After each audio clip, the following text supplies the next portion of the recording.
As contas do governo registraram um déficit primário de 43 bilhões de reais em 2024, segundo informações divulgadas pelo Tesouro Nacional hoje. O saldo negativo equivale a 0,36% do produto interno bruto. Apesar desse rombo, a meta fiscal para o ano foi formalmente cumprida.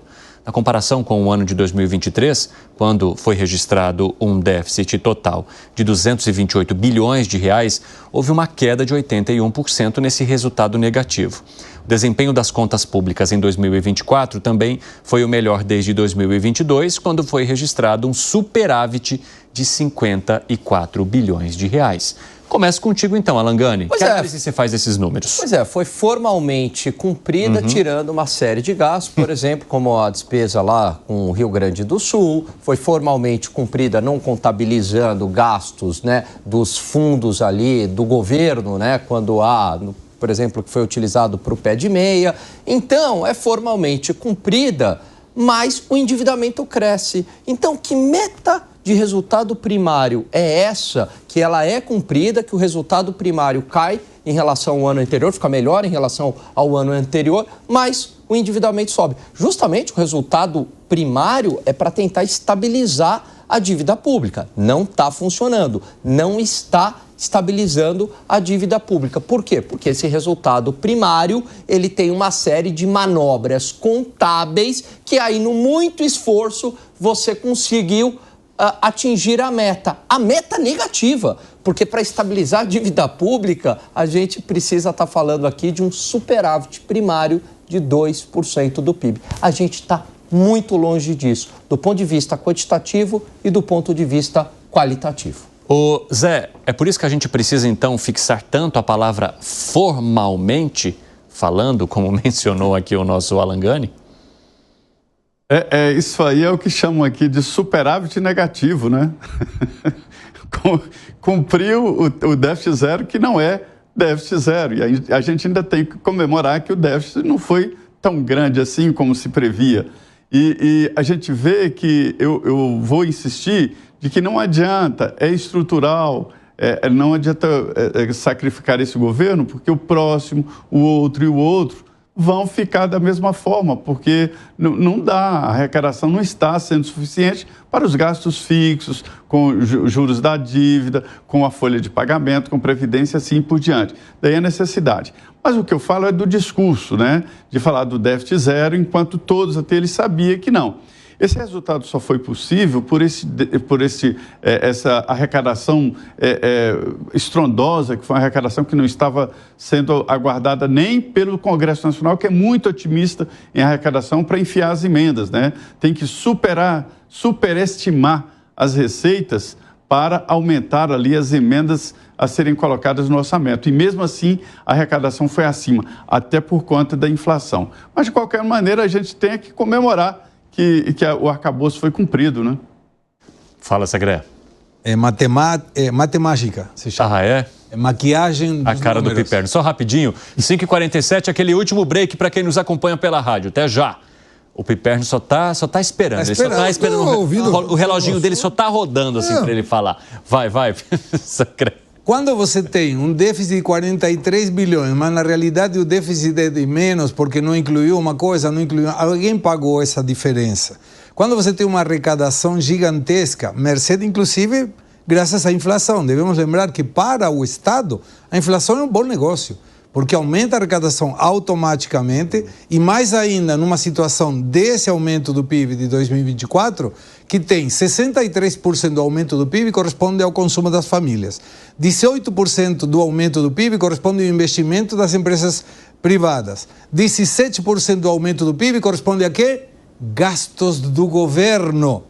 E o resto é saldo da balança comercial, que apenas inclui 3% desse crescimento do PIB. Então você vê que soltou dinheiro na base, já tem uma repercussão de 63% no incremento do PIB. Gasta dinheiro público, tem um incremento de 17% no incremento do PIB. A minha pergunta é como será em 2025? Porque com a inflação de 5%, números redondos, a arrecadação deveria aumentar 5%. Porém, se tem uma diminuição do crescimento econômico, isso pode afetar a arrecadação. O que tenho certeza que não vai ser afetado é o gasto público. E eu volto a lembrar, Nós vimos esse filme com Dilma. Espero que o resultado do filme não seja o mesmo. Ah, fala aí, Piperno. Não, veja, não tem mágica. Primeiro que... Tem mágica, sim. Jogando olho gordo no seu comentário, Piperno. Até pegar o maior número aí, porque o maior número, o déficit de 40 e poucos bilhões e 43 bilhões, ele é o real. Se houve crédito, enfim, extraordinário, autorizado ou não, o déficit é déficit, ponto. Quer dizer, o que o governo e o ministro Haddad usam nesse caso, e aliás o ministro Haddad sempre fez questão de pegar esse número maior, mas deve-se lembrar apenas uma coisa. Primeiro que mesmo com o número maior, todos os analistas erraram, 100% de aproveitamento, até porque todo mundo falava de déficit de 0,7%, 0,8%, 1%, era tudo por aí. Todo mundo errou, e errou de longe. Porque aí tem um outro aspecto que eu vou chegar lá. Segunda coisa, quando a gente vê esse número também de 0,1 de déficit e tal, isso aí em relação àquela projeção lá feita em janeiro, mas repito, incluindo de novo esses créditos extraordinários, dá esse número e o país tem que trabalhar com esse número, dos 40 e poucos bilhões. É isso que tem que ser. O presidente que está divulgando. Não, mas aí que está o negócio. Era 0,1 em relação ao arcabouço e em relação à previsão de janeiro do ano passado, até porque janeiro do ano passado ninguém adivinharia, por exemplo, que haveria o problema lá no sul do país. Mas essa é uma outra questão. É que os analistas, todos, eles são surpreendidos por um outro aspecto da economia brasileira, que todo dia tem coisa diferente e que eles não conseguem captar ainda, que é o seguinte: um crescimento de 3%, ele pode gerar um nível de arrecadação diferente de um outro crescimento de 3%.